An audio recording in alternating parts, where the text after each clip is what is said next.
সেদিন নিরন্তর ছাপতে থাকা পুরনো খবরগুলো পড়তে পড়তে একটু চোখ লেগে এসেছিল আমার। কখন থেকে ঝিমোচ্ছি বলতে পারবো না, চটক ভাঙল কলিং বেলের শব্দে।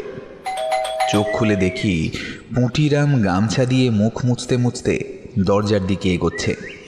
বললাম, দাঁড়াও, আমি দেখছি বলে আমি গিয়ে দরজা খুললাম।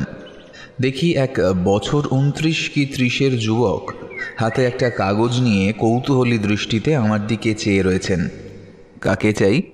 আগে আমার নাম দুর্গাগতি মল্লিক। আপনি কি ব্যোমকেশ বক্সী? না, আমার নাম অজিত বন্দ্যোপাধ্যায়। বসুন, ও একটু বাইরে গেছে, এক্ষুনি চলে আসবে। ছেলেটি ভেতরে এলো। মনে মনে ভাবলাম, এ কি মক্কেল নাকি অন্য কোনো ব্যাপারে এখানে এসেছে। ব্যোমকেশ হলে দেখা মাত্রই আন্দাজ করতে পারত। পুঁটিরামকে ডেকে চা করতে বললাম। যুবকের চোখে মুখে একটা অন্যমনস্ক হয়ে পড়ার ভাব স্পষ্ট। সে চাইছে স্বাভাবিক থাকতে, কিন্তু পারছে না। আরও 30 মিনিট পরে ব্যোমকেশ এলো। পরিচয় আদান প্রদানের পর ব্যোমকেশ তক্তপোষে বসে বলল, বলো, কি দরকারে এসেছো? কথাটা একটু শুনতে অস্বাভাবিক লাগলেও বলতে তো হবেই। ব্যোমকেশবাবু, আমার বাবার নাম সমীর মল্লিক। বেশ কয়েকদিন ধরে সে অসুস্থ, বিছানায় শয্যাশায়ী। কয়েকদিন আগে আমাকে বলেছেন আপনাকে একটু ডেকে নিয়ে যাওয়ার জন্য বাড়িতে। আমি আসিনি, কারণ বারংবার একই প্রশ্ন উত্তর তারও আমার মধ্যে হয়েছে। তা হলো, আপনাকে কেন এখানে ডাকতে চাইছেন, কিন্তু কোনোবারই কোনো উপযুক্ত উত্তর আমি পাইনি। সে কারণেই ওনার কথা অনুযায়ী তার এই আবেদনপত্র নিয়ে এসেছিলাম। এই নিন। এটার পড়ার দরকার নেই, তোমাদের বাড়ির ঠিকানা রেখে দিয়ে যাও, আমি বরং কাল একবার ঘুরে আসবো। ছেলেটি বিনয়ী হয়ে হাত জোর করে বলল, ধন্যবাদ ব্যোমকেশবাবু। বেশি দূর নয় আমাদের বাড়ি, ওই কাঞ্জিলাল জুয়েলার্স চেনেন তো, বাগের মোড়ে? হ্যাঁ, চিনি। ঠিক তার বিপরীত দিকের বাড়িটাই আমাদের। দেখবেন ওপরে বড় বড় করে লেখা আছে মল্লিক ভিলা। তাও যদি কোনো অসুবিধা হয়। ছেলেটি পকেট থেকে একটা কার্ড বের করে টেবিলের উপরে রাখল। এই হলো আমার কার্ড, এর নিচের নাম্বারটা একবার টেলিফোন করে নিতে পারেন। বলে দুর্গাগতি উঠে দাঁড়ালো। ব্যোমকেশ বলল, ঠিক আছে, তাহলে কাল দেখা হচ্ছে। দুর্গাগতি চলে গেল। ব্যোমকেশ একটা সিগারেট ধরিয়ে তক্তপোষে লম্বা হয়ে বসল। রাখালবাবু কিছুক্ষণ আগে একজন পকেটমারকে হাতে নাতে ধরেছে। বাজারে জটলা হচ্ছিল, সেখানে দাঁড়িয়ে থেকেই একটু দেরি হয়ে গেল। এই ছোটোখাটো পকেটমারদের শহরে বসে বসে আর তো আমাদের বাজার চলে না ব্যোমকেশ। প্রায় মাস 3 হতে গেল, হাতে কোনো কেস নেই। ভাবছি এবার কৃত্তিবাস ওঝার একটা রামায়ণ আনিয়ে নেব, অন্তত কিছু একটা করে তো সময় কাটবে। ব্যোমকেশ কোনো কথা বলল না। মৃদু হেসে পাশে রাখা খবরের কাগজটা চোখের সামনে কয়েক সেকেন্ডের জন্য ধরে রেখে আবার যথাস্থানে রেখে দিল। অলসতায় জর্জরিত হয়ে আরও একটি দিন কাটানোর পরের দিন সকাল 8টা নাগাদ আমরা বেরোলাম মল্লিক বাড়ির উদ্দেশ্যে। ঠিকানা খুঁজে পেতে অসুবিধে হলো না। আমি না এলেও ব্যোমকেশ এদিকটা বেশ ভালো মতোই চেনে। নদী বাঁকের মতো আঁকা বাঁকা রাস্তা ধরে অবশেষে পৌঁছলাম শ্রী কাঞ্জিলাল জুয়েলার্সের সামনে। বিপরীত দিকে তাকিয়েই চোখে পড়ল মস্ত বড় এক সাইনবোর্ড, মল্লিক ভিলা, সাল 1930। প্রধান ফটক পেরিয়ে বাড়ির ভিতরে প্রবেশ করলাম। দুর্গাগতি আমাদের জন্যই অপেক্ষা করছিল দোতলার ঝুল বারান্দায়। আমাদের দেখেই ওপর থেকে নিচে নেমে এলো। বলল, আসুন ব্যোমকেশবাবু, আপনাদের জন্যই অপেক্ষা করছিলাম। বাবাও সকাল থেকে অনেকবার জিজ্ঞেস করেছেন আপনাদের কথা। বাড়িটি 3 মহলা। নিচের তলায় মাত্র 2টি ঘর, দুটিতেই তালা মারা। দ্বিতীয় তলার কয়েকটা ঘরের দরজা খোলা এবং 3 তলার প্রকৃতি আবার একেবারেই নিচের তলার মতো। প্রাচীন বাড়ি হলেও এটার অবস্থা দেখলে বয়স নির্ধারণ করা যাবে না এটুকু নিশ্চিত। গৃহস্বামী যে নিজের স্থাপত্যের ব্যাপারে কতটা সচেতন তা বেশ বোঝা যায়। দোতলার একদম কোণের ঘরটা সমীরবাবুর। খোলা দরজার সামনে যেতেই দেখলাম এক বছর 40-45-এর শীর্ণকায় ভদ্রলোক হাসি মুখে আমাদের দিকে তাকিয়ে রয়েছে। পিঠের নিচের বালিশটা আর একটু ঠেলে দিয়ে উনি উঠে বসতে যাচ্ছিলেন। ব্যোমকেশ বলল, শুয়ে থাকুন মল্লিকবাবু, আমরা আছি, ব্যস্ত হওয়ার কোনো প্রয়োজন নেই। দুর্গাগতি আমাদের জন্য দুটি চেয়ার এনে রাখলো বিছানার সামনে। আমরা দুজন বসলাম। ব্যোমকেশ বলল, বলুন, আমায় এখানে ডেকে পাঠানোর কারণটা কি? ভদ্রলোক হাতের ইশারায় তার ছেলে দুর্গাগতিকে চলে যেতে বলল। সেও কোনো বাক্যব্যয় না করে সেখান থেকে চলে গেল। আমি ব্যোমকেশের দিকে একবার তাকিয়ে আবার মল্লিকবাবুর দিকে চাইলাম। ভদ্রলোক একটা দীর্ঘ নিঃশ্বাস নিয়ে বলতে শুরু করলেন, ব্যোমকেশবাবু, আমার নাম আপনি শুনে থাকবেন এই আশাও আমি করি না। আপনি কেন, গুটি কয়েক লোক ছাড়া আমার নাম অনেকেই শোনেননি। আমি একজন লেখক। আমার কলমের অনেক ছবি নিয়ে বাইরের অনেক বড় বড় প্রযোজনা কোম্পানি কাজ করেছে ইতিমধ্যে। সেই দাম্ভিকতা থেকেই কিনা জানি না, আমি কলকাতা শহরের অনেক পরিচালকের সাথে পরিচয় থাকা সত্ত্বেও তাদের অনেক আবেদন নিবেদনের পরেও এখানকার কোনো ছবিতে আমার লেখা কোনো গল্প বিক্রি করিনি। বছর 15 আগের কথা, আমি আমার জীবনে ঘটে যাওয়া একটি ভয়ঙ্কর ঘটনার উপরে কেন্দ্র করে একটি গল্প লিখি। তখন আমার খাস আদমি ছিল হরিহর সান্যাল নামের একটি লোক। তার সাথে আমি শহরের বাইরের সমস্ত জায়গায় যাতায়াত করতাম। আমার কাজ বাজেও সে বিভিন্ন রকম তথ্য দিয়ে সাহায্য করত। সেই কারণেই আমার এই শিষ্যের লেখা গল্পটি অন্য কেউ না জানলেও সে পুরোটাই পড়েছিল। ব্যোমকেশবাবু, কেন গল্পটি নিয়ে এতক্ষণ আমি কথা বলছি সেটা আমি আপনাকে মুখে বলবো না। অন্য কেউ না হলেও আপনাকে আমি মন থেকে ভরসা বা বিশ্বাস করতেই পারি। আপনার অনেক সুখ্যাতি আমি শুনেছি, তবে আপনি পড়ার আগে আমি এটুকু বলতে পারি ব্যোমকেশবাবু, আমার গোটা পরিবার নষ্ট হয়ে যাবে গল্পটা প্রকাশিত হলে। খুবই দুশ্চিন্তার মধ্যে আছি। যেটা আমি কাউকে জানতে দিচ্ছি না সেটা আশা করি আপনি বুঝতে পেরেছেন। এমনকি দুর্গাগতিকে পর্যন্ত এই ব্যাপারে আমি কিছুই জানাইনি। ভদ্রলোকের কথাগুলি শোনার পর মনে কৌতূহলের সীমা রইল না। ব্যোমকেশেরও যে একই অবস্থা তা বেশ বুঝতে পারছিলাম। ভদ্রলোক আমার দিকে চোখের ইশারা করে বললেন, অজিতবাবু, বুঝতেই পারছেন, নিজে একজন লেখক হয়ে আপনাকে সমগোত্রীয় বন্ধু ভাবতে আমি একটুকু দ্বিধাবোধ করব না। একটু কাজ করুন, আমার ওই টেবিলের নিচে ড্রয়ারে দেখুন একটা চাবির গোছা আছে। চাবিটি বের করে 3 নম্বর চাবিটি দিয়ে আমার ওই দেরাজটা একটু খুলবেন? নিঃসন্দেহে। আমি উঠে গিয়ে যথাস্থান থেকে চাবি নিয়ে বহুদিনের পুরনো জং ধরা দেরাজটি খুলে ফেললাম। দেখলাম ভেতরে অসংখ্য ফাইল করা কাগজের স্তূপ। সমীরবাবু বললেন, ওই লাল রঙের ফাইলটা বের করে আনুন অজিতবাবু। দেখলাম একটি লাল রঙের ফাইল আলাদা করে দেরাজের পাল্লার একটি চৌকো গর্তে রাখা আছে। আমি সেটি বের করে নিয়ে আবার দরজাটি লক করে দিলাম। ভদ্রলোক বললেন, ওটি ব্যোমকেশবাবুর হাতে দিন। ব্যোমকেশবাবু, এই সেই কাহিনী। ব্যোমকেশ ফাইলটি হাতে নিয়ে বলল, এ তো বেশ বড়। যদি আপনি অনুমতি দেন তবে এটাকে কি আমি আমার সঙ্গে করে নিয়ে যেতে পারি? স্বাচ্ছন্দ্যে। এটা এখানে বসে পড়ার থেকে আপনি বাড়িতে গিয়ে পড়লেই আমি বেশি নিরাপদ বোধ করব। বেশ, তাহলে এখন উঠি। আসুন। আর আমার সাথে। আর হ্যাঁ, কাল সকালে আমি আপনার বাড়িতে এসে জানিয়ে যাব আমার মতামত, এবং এই পাণ্ডুলিপিও ফেরত দিয়ে যাব। কেমন?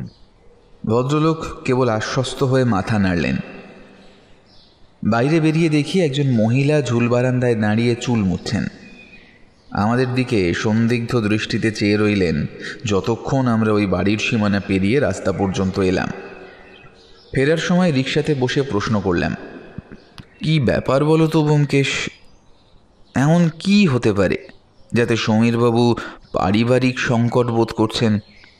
আমার ধারণা উনি কোনো একটা বিষয় আমাদের থেকে লুকিয়ে গেলেন। যাই হোক, আমি না চিনলেও তোমার অন্তত লেখকদের ব্যাপারে খবর রাখা উচিত অজিত। এখানে কোনো কথা বলা আমার সাজে না। আসলে প্রচুর পুরনো লেখকদের ব্যাপারে আমি খবর রাখি। তাদের মধ্যে অনেকেই ছায়াছবির জন্য লেখালেখি করেছেন। কিন্তু এই ভদ্রলোকের নাম আমি আগে কখনো শুনিনি। বাড়ি ফিরে এসে পুঁটিরামকে আগে চা দিতে বলল ব্যোমকেশ। তারপর সেই মোটা দিস্তাটি আমার হাতে দিয়ে বলল, তুমি বড় ধীরে ধীরে, আমি বরং শুনি। এই ইচ্ছে যে আমার হচ্ছিল না তা বললে ভুল হবে। লেখার প্যাঁচ চোখের সামনে দেখা এবং কানে শুনে তার বিষয়ে অবগত হওয়ার মধ্যে বিস্তর তফাৎ আছে। পুঁটিরাম চা দিয়ে গেল, তাতে একটি লম্বা চুমুক দিয়ে পড়তে শুরু করলাম। গল্পের যে মূল অংশটি এই কাহিনীতে উল্লেখযোগ্য সেগুলিই বর্ণনা করছি। সমীর মল্লিক 33 নম্বর পৃষ্ঠায় লিখেছেন, ঈশ্বর কিভাবে এই ধরনের মানুষকে তৈরি করেছেন জানি না, তবে আমি ঈশ্বরের একজন ক্ষুদ্র কৃপাপ্রার্থী হওয়ার স্বার্থে ছেলেটিকে নিজের বুকে টেনে নিলাম। মানিক সেনগুপ্ত নিজের স্ত্রী ও পুত্রকে আজ হত্যা করে সমস্ত প্রমাণ লোপাট করতেই পারতেন, এবং হয়তো করলেনও। কিন্তু যে গহীন জঙ্গলে আজ আমি একটি পুরনো ডাকবাংলোয় লিখতে বসেছি, তার কিছু সামনেই নিজের স্ত্রীকে পুঁতে রেখে মুখ বেঁধে ফেলে দিয়ে গেলেন একটি ছোট্ট পুত্র সন্তানের ফুটফুটে জীবনকে। পরে তার ব্যাপারে সমস্ত খবর আমি নিয়েছি, এমনকি এটাও জেনেছি তার নিজের স্ত্রী কন্যা সহ একটি পরিবার আছে। তবে পেশায় উনি একজন যথার্থ কুরুচিকর কর্মের অধিপতি। 55 পৃষ্ঠায় ভদ্রলোক লিখেছেন, লিখে লিখে হাঁপিয়ে উঠেছে কলম, তবুও সংসারে তার ছাপ পড়তে দিলে কি চলে? আমি 2 ছেলে ও স্ত্রীকে নিয়ে সুখেই ছিলাম, কিন্তু এই মানিক সেনগুপ্ত আবার কোনোভাবে আমার জীবনে চলে এলো। অনেক দিনের একটা কন্ট্রাক্ট সাইন হয়ে আছে এঞ্জেল প্রযোজনা কোম্পানির সাথে, এবং ইনিই হলেন সেই গ্রুপের একজন জরিপ। আমি আগের তৈরি একটি গল্প নিয়ে তাদের কাছে যাই। বেশ কয়েকদিন শহর ছেড়ে সেই কোম্পানির সাথে আমার কাটাতে হয়, এবং তারই মাধ্যমে আমার কথোপকথন হয় এই মানিক সেনগুপ্তর সাথে। বলতে বাধা নেই, এক প্রকার বাধ্য হয়েই কথাবার্তা শুরু করেছিলাম আমি, কিন্তু পরে সেটি বন্ধুত্বে বদলে যায়। অনেক কাজ, অনেক সুযোগ পেয়েছি আমি তার মাধ্যমে, কিন্তু কোনোদিনও তাকে বুঝতে দিইনি তারই করা একটি ভয়ানক হত্যাকাণ্ডের সাক্ষী আমি। গল্পের এই 2টি জায়গা সবথেকে উল্লেখযোগ্য। ব্যোমকেশের কপালেও বিন্দু বিন্দু ঘাম জমেছে দেখলাম। কাহিনী শেষ হওয়ার পর কোনো রকম কথাবার্তা আর আমাদের মধ্যে হলো না। বলা ভালো, ইচ্ছে করেই কিছু জিজ্ঞেস করলাম না ওকে। ব্যোমকেশ সন্ধ্যাবেলায় বলল, তুমি একবার যাবে দোকানে? যদি পারো এই সমীর মল্লিকের ব্যাপারে সমস্ত খুঁটিনাটি একটু জেনে এসো। আমি গেলে জিনিসটা মানুষের চোখে লাগতে পারে। তাই করলাম। একটু খোঁজ নিতেই ওনার ব্যাপারে অনেক কিছুই আমার অবগত হলো। যেমন ভদ্রলোক বিপত্নিক, ওনার বংশ পরম্পরায় প্রায় সকলেই হিন্দি ছবির জগতের সাথে যুক্ত ছিলেন বা এখনও আছেন। সমীর মল্লিকের ভাই রমেন মল্লিক একজন ছোটোখাটো লেখক, বেশ কয়েকটা নাট্য কোম্পানির সাথে সরাসরি যুক্ত আছেন। ওনার স্ত্রী ও 2 ছেলে বর্তমান। সমীরবাবু স্ত্রী বিয়ের পর বছর 2 সংসার ধর্ম করলেও তারপর হঠাৎ একদিন উনি সব ছেড়ে চলে যান। এই ঘটনার অন্তর্নিহিত পারিবারিক কারণ জানা যায় না। তার একমাত্র ছেলে দুর্গাগতি এখন একটি স্কুলে শিক্ষকতা করে, তবে টুকটাক ছন্দ লেখার শখ সেও রাখে। ব্যোমকেশকে সবটা জানানোর পর সে বলল, তাহলে এই দুর্গাগতি হলো ওই মানিক সেনগুপ্তের ছেলে?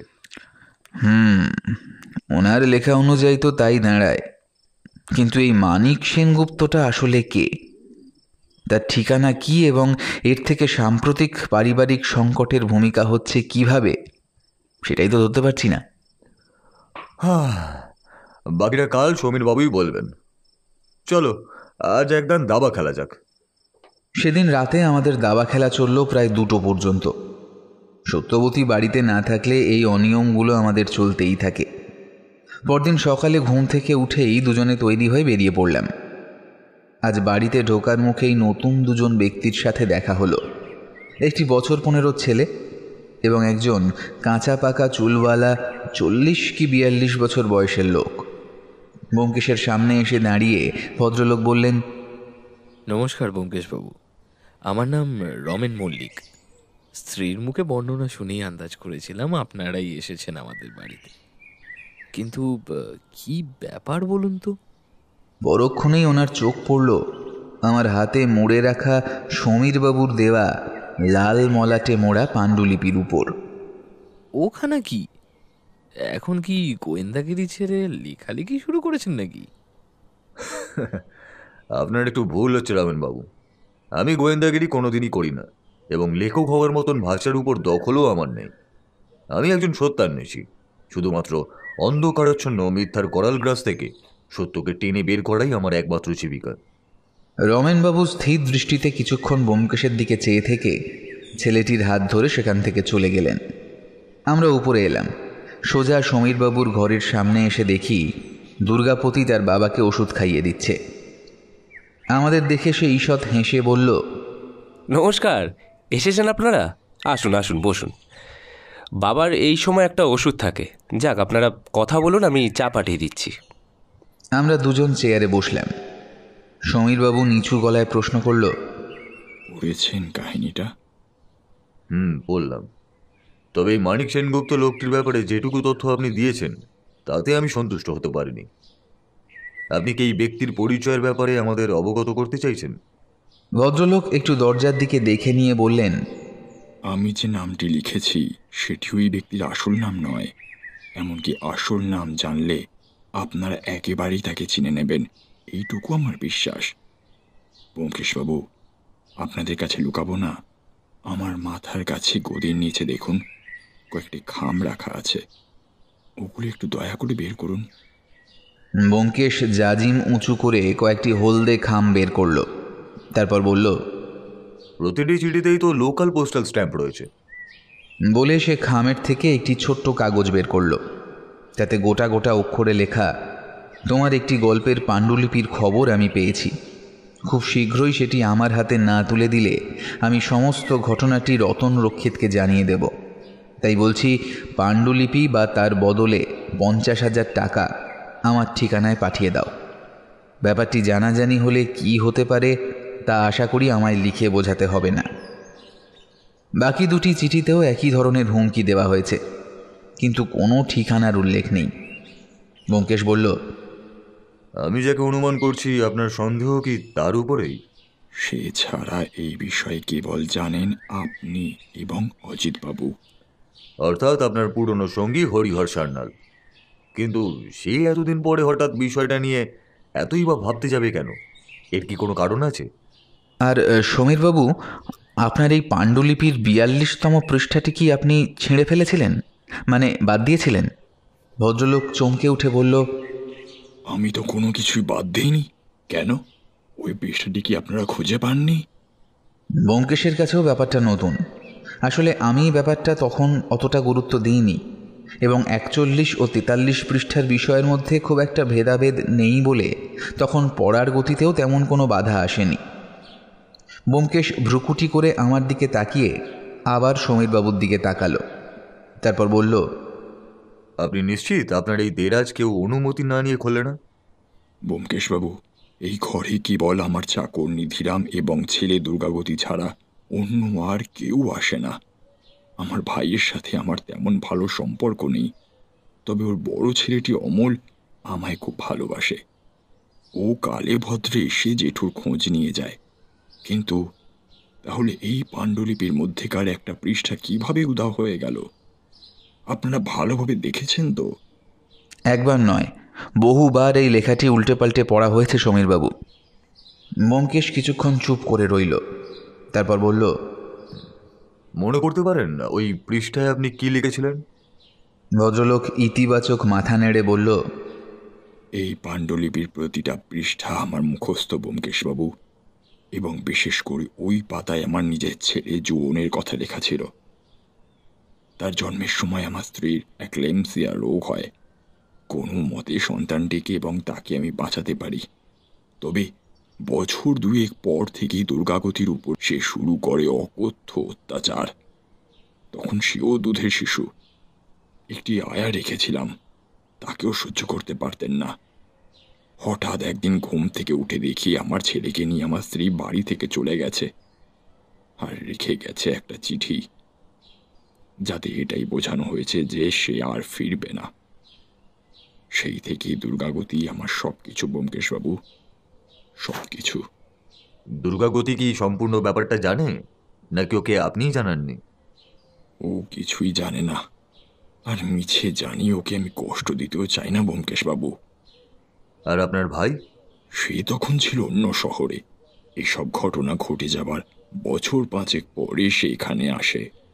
রমেন জানে আমার 2 ছেলে। সবই বুঝলাম সমীর বাবু, কিন্তু কেবলমাত্র অনুমানের ভিত্তিতে তো আমি এই তদন্ত চালিয়ে যেতে পারি না। আপনি বরং এক কাজ করুন, একজন পুলিশ অফিসারকে ডেকে সম্পূর্ণ ব্যাপারটা বলুন। তারপর যদি কোনো দরকার লাগে আমায় বলবেন, আমি আসব, কথা দিলাম। সমীরবাবু কিছু একটা বলতে গিয়েও থেমে গেলেন। ব্যোমকেশের দিকে করুণ দৃষ্টিতে চেয়ে বললেন, জানি না কেন আমার মনে হচ্ছে কিছু একটা খারাপ হতে চলেছে। তাছাড়া পাণ্ডুলিপির মাঝের থেকে একটা পাতা উধাও, সেটাও বা কি করে সম্ভব? বেশ, আমি কি তবে আপনার আপত্তি না থাকলে এটিকে কয়েকদিনের জন্য আমার কাছে রেখে দেবো?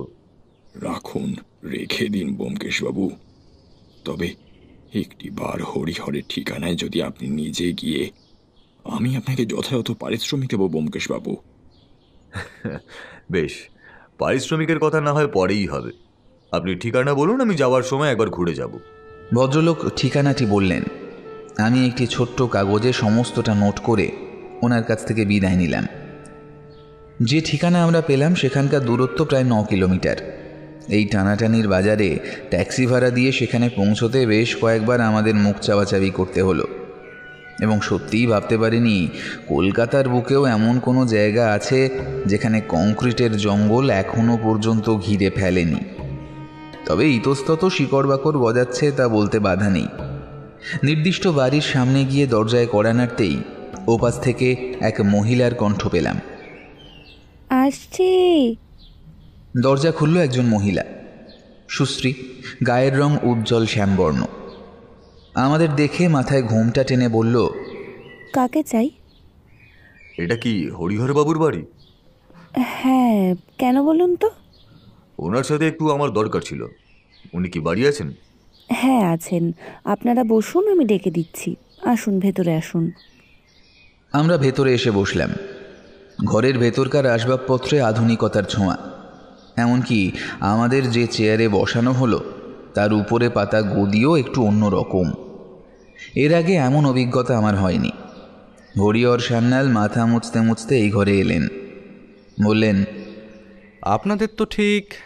আমার নাম ব্যোমকেশ বক্সী, আর ও আমার বন্ধু অজিত বন্দ্যোপাধ্যায়। ব্যোমকেশ বক্সী? মানে আপনার নাম তো কাগজে অনেকবার দেখেছি। কি সৌভাগ্য আমার। এই কি গো, 3টে চা নিয়ে এসো। হরিহরবাবু, আমরা চা খেতে আসিনি, আপনার থেকে কয়েকটা ব্যাপারে জানতে এসেছি।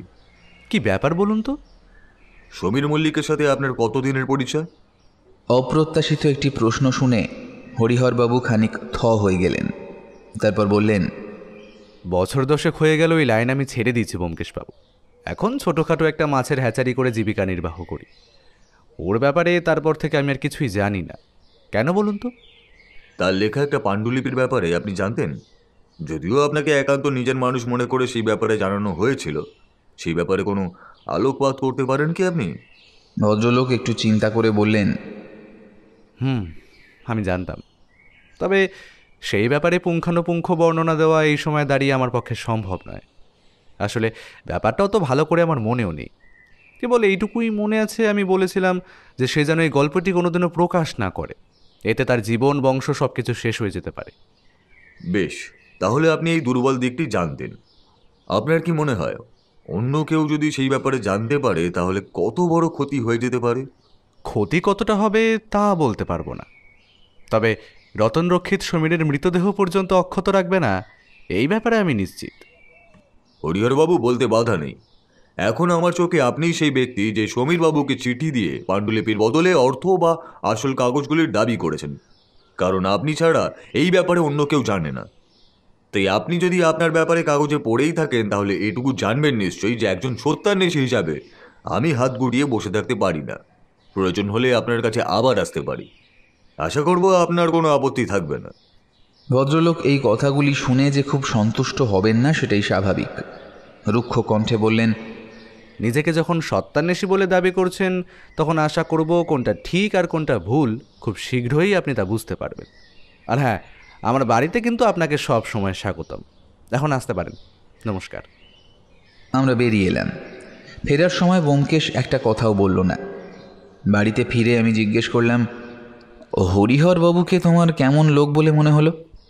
ব্যোমকেশ একটা সিগারেট নিয়ে নাকের সামনে পাকাতে পাকাতে বলল, নিঃসন্দেহে চালাক এবং বাকপটু লোক, তবে চিঠি পাঠানোর সম্ভাবনা ওনার দিক থেকে খুবই কম। তা জানা সত্ত্বেও শুধুমাত্র সমীর বাবুকে অনুরোধে একটু হালকা হুমকি দিয়ে আসলাম। কেন? কম কেন? একটু বুদ্ধি খাটাও অজিত, একটু বুদ্ধি খাটাও। একমাত্র সেই আছে যে এই কাহিনীটির ব্যাপারে সমস্তটা জানত। হরিহরবাবু চাইলে এই পুরো কাহিনীটির একটি ক্ষুদ্র সংস্করণ বানিয়ে বাজারে চিরা দরে বিক্রি করতেই পারতেন, এবং তাতে আশা করি উনি আরও অনেক বেশি টাকা কামাতে পারবেন। ভুলে যাও না, ছবির জগতের সাথে ওনার পরিচয়ও বেশি। তাহলে এমন একজন এই কাজটি করেছে যার বর্তমানে একগোছা অর্থের প্রয়োজন। কিন্তু সমস্যা এখানেই, এমন কে আছে যে এই পাণ্ডুলিপির ব্যাপারে জানে? এমন একটি রহস্যের মাঝে জড়িয়ে আছি যে কুল কিনারা পাওয়ার মতো কোনো আলো আর দেখতে পাচ্ছি না। ব্যোমকেশ পোড়া সিগারেটের একটি স্তূপ বানিয়ে ফেলেছে অ্যাস্ট্রের মধ্যে। রাতে খাবার খেয়ে শুতে যাব এমন সময় টেলিফোনটা বেজে উঠল। ব্যোমকেশ পাশেই ছিল। রিসিভার তুলে নিয়ে বলল, হ্যাঁ, ব্যোমকেশ বক্সী কথা বলছি। ওপাশ থেকে রাখালবাবুর গলা পেলাম। হ্যাঁ ব্যোমকেশ দা, রাখাল বলছি। এখন একবার আসতে পারবেন? কেন বলুন তো? কালীতলার রাস্তায় একটা বডি দিয়ে গেছে। খবর পেলাম খুন হয়েছে রতন রক্ষিত। আপনার বাড়ি তো কাছেই, আপনি পৌঁছান, আমি আসছি। আমরা এখনই বেরোচ্ছি। ঠিক শুনতে পেলাম না, কি বললেন? রতন রক্ষিত খুন হয়েছেন, চলে এসো অজিত। খবরটা পেয়ে যেন পায়ের তলার মাটি সরে গেল। মন স্বাভাবিকভাবেই সাম্প্রতিক ঘটনার সাথে এই খুনের যোগসূত্র খুঁজতে ব্যস্ত হয়ে উঠল, কিন্তু হঠকারিতায় কোনো স্থির সিদ্ধান্তে আসতে পারলাম না। ঘটনাস্থলে পৌঁছে দেখি সাদা পাঞ্জাবি ও প্যান্ট পরিহিত একজন মোটাসোটা চেহারার মৃতদেহকে ঘিরে ইতিমধ্যেই অনেক লোকের জমায়েত হয়েছে। রাখালবাবুও পৌঁছলেন প্রায় আমাদের সাথে সাথেই। পুলিশ দেখে জমায়েতের মাঝ থেকে একটা সরু যাতায়াতের রাস্তা তৈরি হলো। এবার সম্পূর্ণ কাছে এসে বিষয়টি প্রত্যক্ষ করলাম। রতন রক্ষিত লোকটিকে যে আগে কোথাও না কোথাও দেখেছিলাম তাতে সন্দেহ নেই। ব্যোমকেশ বলল, রাখালবাবু, খুন এখানে হয়নি। আমার ধারণা রক্ষিতবাবুকে গুলি করার পর উনি সেখান থেকে পালিয়ে বাঁচার চেষ্টা করছিলেন। রক্ত জমাট বেঁধে এসেছে, অর্থাৎ এখন বাজে 10:20। বাকিটা ফরেন্সিক রিপোর্টেই বোঝা যাবে। আপনারা কি কেউ গুলির কোনো শব্দ পেয়েছেন? শেষ প্রশ্নটি ওখানে উপস্থিত জমায়েতের উদ্দেশ্যে ছিল। প্রত্যেকেই না বাচক মাথা নাড়ল। রাখালবাবু বললেন, আপনিই ঠিক, কিন্তু তাহলে কি রক্তের দাগ পাওয়া যাবে না? বলে উনি উঠে দাঁড়ালেন। ব্যোমকেশ বলল, খুঁজে দেখতে পারেন, তবে আমার মনে হয় না খুব একটা লাভ হবে তাতে। আমিও উঠে দাঁড়াতেই দেখলাম এতক্ষণে বেশ কয়েকটা গাড়ি, রিক্সা ও অতিরিক্ত মানুষের জমায়েত হয়েছে। এরপরেও রক্তের গতিবিধি নির্ধারণ করা সত্যিই শক্ত কাজ। ব্যোমকেশ বলল, বডিটা ফরেন্সিকে পাঠান। রিপোর্ট হাতে না আসা পর্যন্ত কিচ্ছু করা সম্ভব হবে না। রাখালবাবু ব্যস্ত হয়ে কয়েকটা সাব কনস্টেবলকে দায়িত্ব দিয়ে ভিড় ঠেলে একটু ফাঁকা জায়গায় এলেন। ওনার সাথে সাথে এলো একটি বছর 30-এর মেয়ে এবং একটি বৃদ্ধ লোক। উভয়ের পোশাক পরিচ্ছদে উচ্চবিত্ততার ছাপ। বয়স্ক ভদ্রলোক বললেন, আমার নাম পিনাকি সরকার, ইন্সপেক্টর সাহেব, রক্ষিতবাবুর ম্যানেজার। এই মিনিট 45 আগে উনি বাড়ি থেকে বেরোলেন। বললেন খাওয়ার পর একটু রাস্তায় হাঁটলে রাতের ঘুমটা ভালো হয়। সুরার অভ্যেসটা ছাড়ানোর পর বেশ কয়েকদিন ধরেই এরকম চলছিল। কারুর সাথে তো কোনো শত্রুতা ছিল না, কিন্তু আজ কি হয়ে গেল? ব্যোমকেশ মেয়েটিকে বলল, আপনি কি রক্ষিতবাবুর মেয়ে? সে ইতিবাচক মাথা নাড়ল। ব্যোমকেশ প্রশ্ন করল, পিনাকিবাবু অবগত নন এমন কোনো কিছু কি আপনি আপনার বাবার ব্যাপারে জানাতে পারবেন? মেয়েটি ভাঙা গলায় বলল, আমার বিয়ে হয়ে গেছে 5 বছর আগে। বাবার অমতে বিয়ে করেছিলাম বলে আমার সাথে কোনো সম্পর্ক রাখেনি এতদিন। এই দিন দুয়েক হলো আমি বাড়িতে ঘুরতে এসেছি। আমার থেকে পিনাকি কাকাই বেশি বলতে পারবেন।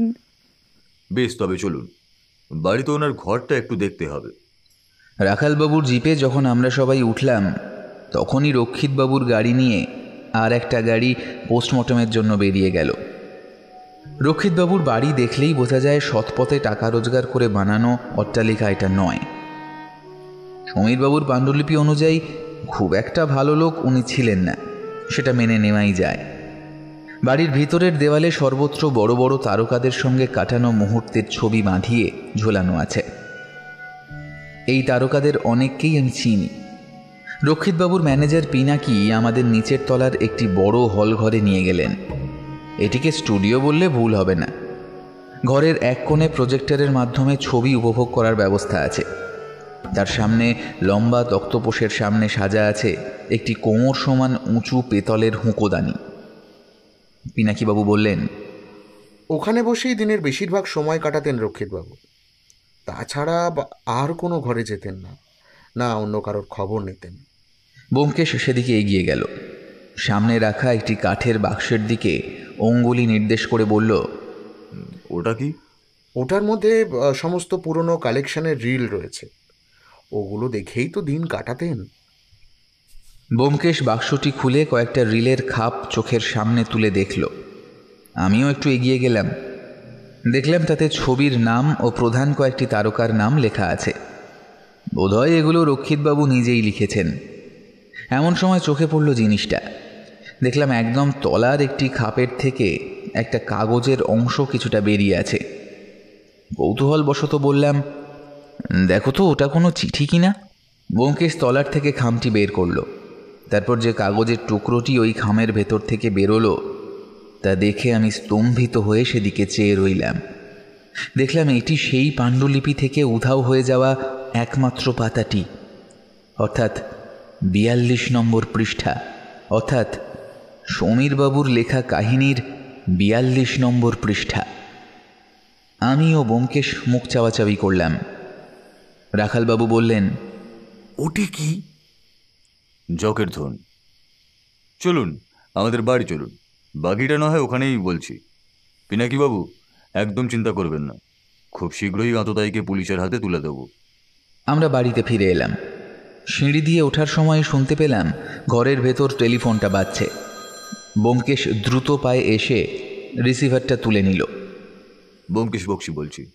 কি ব্যোমকেশবাবু, রক্ষিত তো মারা গেল, তা সত্যান্বেষণ কত দূর? হরিহরবাবু, এই খবরটা যখন পেয়েছেন তখন নিশ্চিন্তে থাকুন, খুনি ধরা পড়লে সেই খবরটাও পেয়ে যাবেন। আর ধন্যবাদ আমার খবর নেওয়ার জন্য। বলে ব্যোমকেশ সজোরে রিসিভারটি রেখে দিল।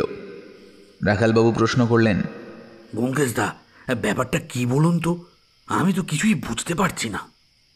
ব্যোমকেশ তক্তপোষে নিজের শরীরটা এলিয়ে দিয়ে বলল, এমন একটি চাল চালা হয়েছে যা সম্পূর্ণ আমার চোখের সামনে, কিন্তু আমি তার কোনো কিছুই বুঝতে পারিনি। অজিত, তুমি বলো না, খামোখা মানুষকে আগের থেকে সন্দেহ করো কেন? করতে হবে অজিত, করতে হবে। আমার কাজে অনুমানই প্রধান অস্ত্র। কাউকে কোনো সময় সন্দেহের তালিকার বাইরে রাখতে নেই, এতে কেস আরও জটিল হয়। রাখালবাবু, আপনিও আগে সম্পূর্ণটা শুনুন। বলে ব্যোমকেশ রাখালবাবুকে সম্পূর্ণ ঘটনাটি পুঙ্খানুপুঙ্খ বর্ণনা করল। ভদ্রলোকের মুখ দেখেই বুঝলাম উনি পুরো ঘটনায় কতটা দুরূহ গিট বেঁধে ফেলেছেন। অবশেষে একটা সিগারেট ধরিয়ে বললেন, তাহলে রক্ষিত বাবুর ঘরে ওই কাগজটি গেল কিভাবে? সবই বুঝতে পারবেন, শুধু একটু অপেক্ষা করুন। পরদিন সকালে রাখালবাবু ফরেন্সিক রিপোর্ট নিয়ে আমাদের বাড়িতে এলেন। বললেন, ব্যোমকেশ দা, আপনিই ঠিক বলেছিলেন, খুন হয়েছে আনুমানিক রাত 10:05 নাগাদ। তাহলে উনি টানা 15 মিনিট দৌড়ে ঘটনাস্থল থেকে দূরে চলে এসেছিলেন। এবং খুনিও তার সাথে এসেছিল, এতে সন্দেহ নেই, কারণ সে কোনো মতেই আহত ব্যক্তির মৃত্যু নিশ্চিত না হওয়া পর্যন্ত সেখান থেকে যাবে না। সে আড়াল থেকে সমস্তটা লক্ষ্য করেছে। বেশ, এবার আপনি আসুন সমীরবাবুর বাড়িতে। এখনই আপনাকে নিয়ে যাওয়া যাবে না, তবে তৈরি থাকবেন, কারণ অতিথি আপ্যায়ন আপনাকেই করতে হবে। রাখালবাবু সম্মতি প্রকাশ করে চলে গেলেন। উনি আমাদের ছেড়ে দিতেই চেয়েছিলেন, কিন্তু ব্যোমকেশ তাতেও রাজি হলো না।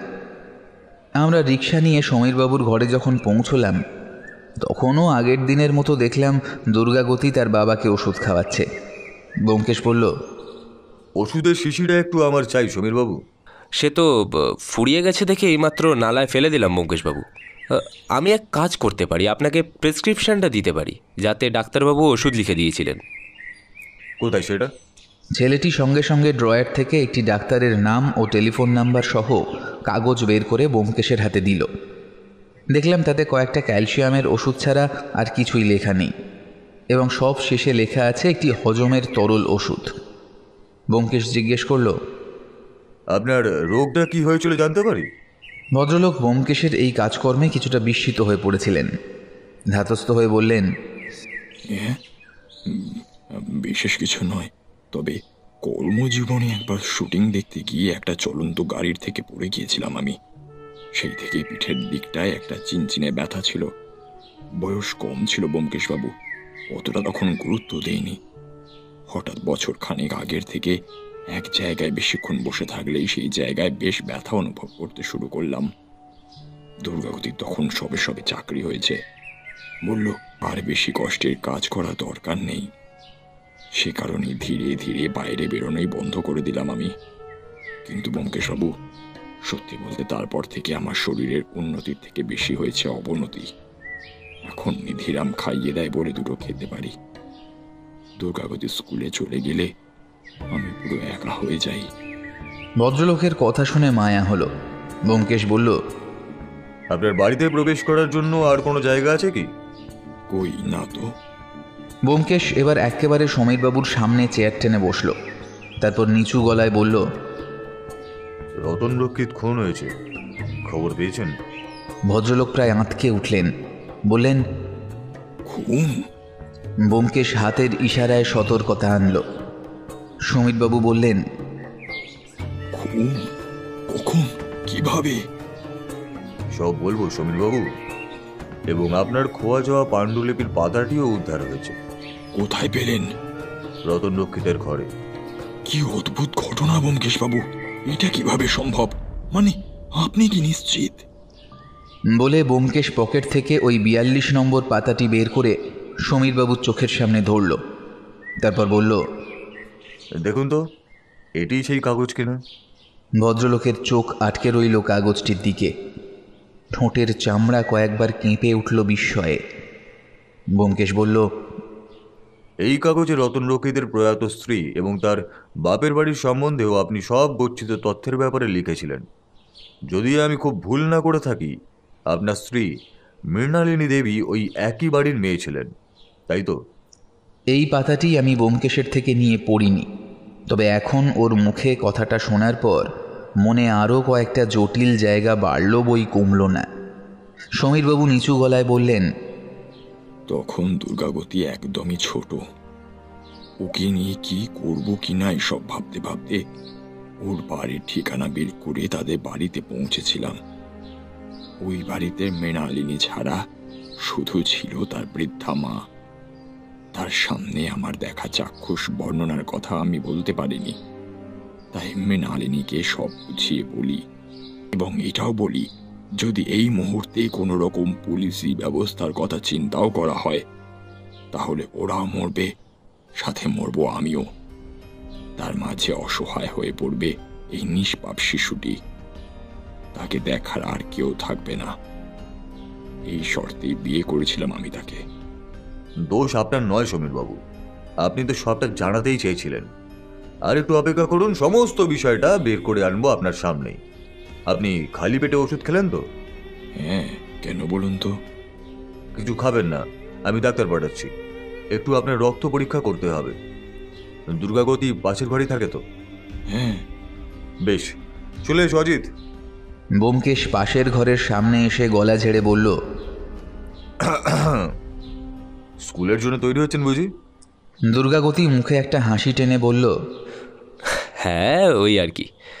বাবাকে দেখতে দেখতে রোজই একটু দেরি হয়ে যায়। ছুটি হয় কখন আপনার? এই 3টে নাগাদ। আচ্ছা, ক্যাম্বেল স্কুল তো? হ্যাঁ। আচ্ছা, আজ একটু আপনার বাড়িতে আসবো, তবে বিকাল নাগাদ। আপনার সাথে একটু কথা আছে। ঠিক আছে। আমরা প্রণামপূর্বক বিদায় নিলাম। ব্যোমকেশ বাইরে এসে বলল, সোজা থানায় চলো। থানায় পৌঁছে ব্যোমকেশ প্রথমে একটি ডাক্তারের ব্যবস্থা করে পাঠিয়ে দিল মল্লিকবাবুর বাড়িতে। তারপর বলল, ক্যাম্বেল স্কুলের সামনে আজকে একটু তাগাদা দিতে হবে।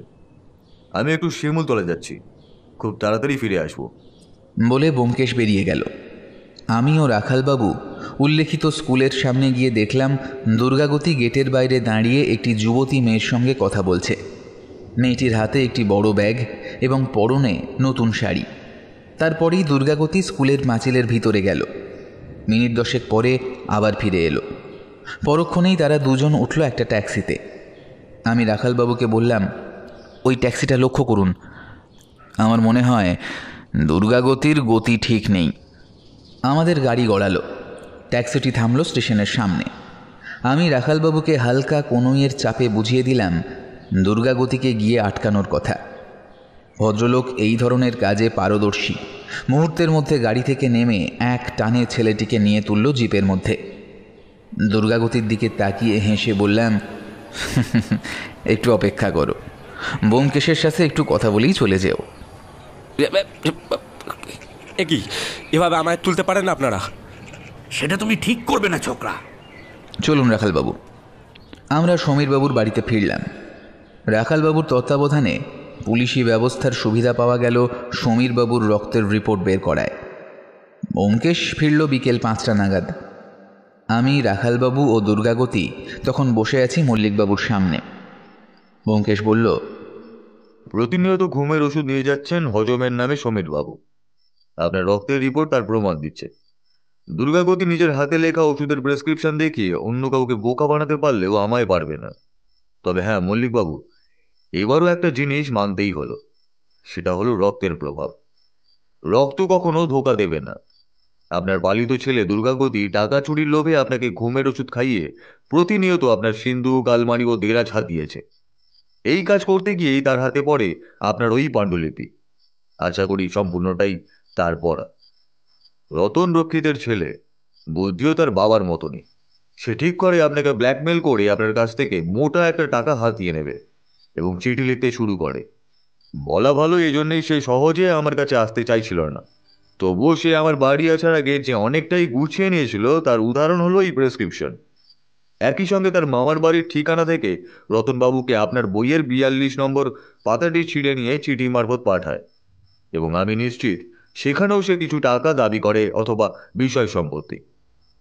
রতনবাবু এখন বৃদ্ধ হয়েছেন, আগের করা কাজ ছেড়ে দিয়ে সাধারণ জীবন কাটাচ্ছিলেন, কিন্তু এই চিঠি তাকে উত্তপ্ত করে এবং দুর্গাগতি নজর রাখে তার উপরে।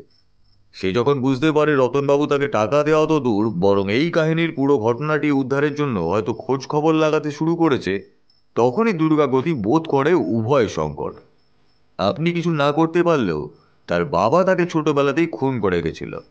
এখন আর নতুন করে মারতে যে বিন্দুমাত্র দ্বিধাবোধ করবে না তা সহজেই বোঝা যায়। এতে করে শুধু দুর্গাগতি নয়, তার সাথে প্রাণ হারাবেন আপনি, সে এবং তার মামার বাড়ির লোকজন। কিন্তু এত ঝামেলা হলে দুর্গাগতি তার প্রেমিকার জন্য আর করে যেতে পারল কি? থানার থেকে খবর পেলাম আপনার ছেলে একটি বিবাহিত মেয়েকে নিয়ে পালিয়ে যাওয়ার ফন্দি করেছিল।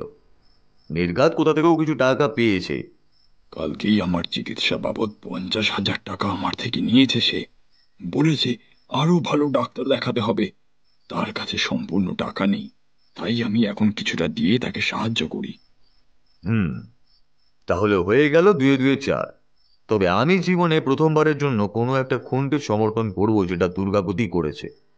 এমন একজনকে আগেই মেরে ফেলা উচিত ছিল। সমীরবাবু, আপনার কপাল খুবই দুর্ভাগ্যজনক। যেই ছেলেকে মৃত্যুশয্যা থেকে তুলে এনে মানুষ করে তুললেন, সে মাত্র কয়েকটা টাকার জন্য প্রথমে তার জন্ম দেওয়া বাবাকে এবং পরে তার লালিত বাবাকেও মেরে ফেলার পরিকল্পনা করতে দ্বিধাবোধ করল না। এভাবে চলতে থাকলে আর কয়েকদিনের মধ্যে আপনিও মারা যেতেন। আর দুর্গাগতি, তুমি জানতে যে ব্যোমকেশ বক্সী তোমার কাজে খুব একটা মদত দেবে না, তাই আগে থেকেই সমস্ত ব্যবস্থা একদম পাকাপোক্ত করে রেখেছিলে। তোমায় যাওয়ার আগে শেষ উপদেশ দিয়ে যেতে চাই। যে মানুষটি তোমায় মৃত্যুর মুখ থেকে টেনে এনে বড় করে তুলল, তোমায় শিক্ষা দিল, চাকরির যোগ্য করে তুলল, আজ তাকে তুমি এভাবে দিনের পর দিন শেষ করে দিচ্ছ।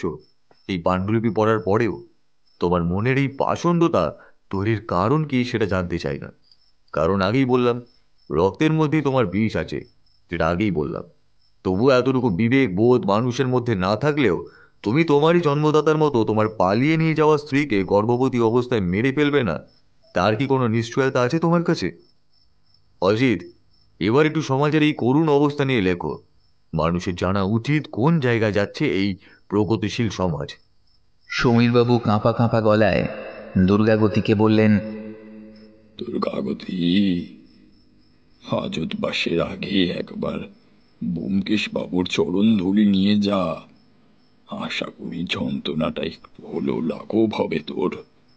আর ব্যোমকেশ বাবু, এতদিন আপনার নাম শুধু শুনেছি, আজ সামনে থেকে এক বাঙালি সন্তানের সুনিপুণ কর্মদক্ষতা ও বিচক্ষণতা দেখলাম। শুধু পারিশ্রমিক দিয়ে আপনাকে ছোট করব না, ঈশ্বরের কাছে চাইব ঘরে ঘরে জন্মে উঠুক এমন ন্যায়পরায়ণ বাঙালি সন্তান।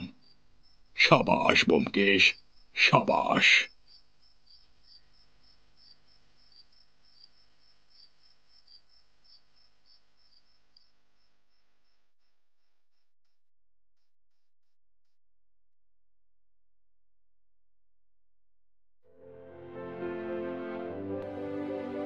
শুনছিলেন লেখক রাজপ্রতাপ বসুর কলমে একটি ব্যোমকেশ ফ্যানফিকশন গল্প, ব্যোমকেশ ও রহস্যময়ী পাণ্ডুলিপি।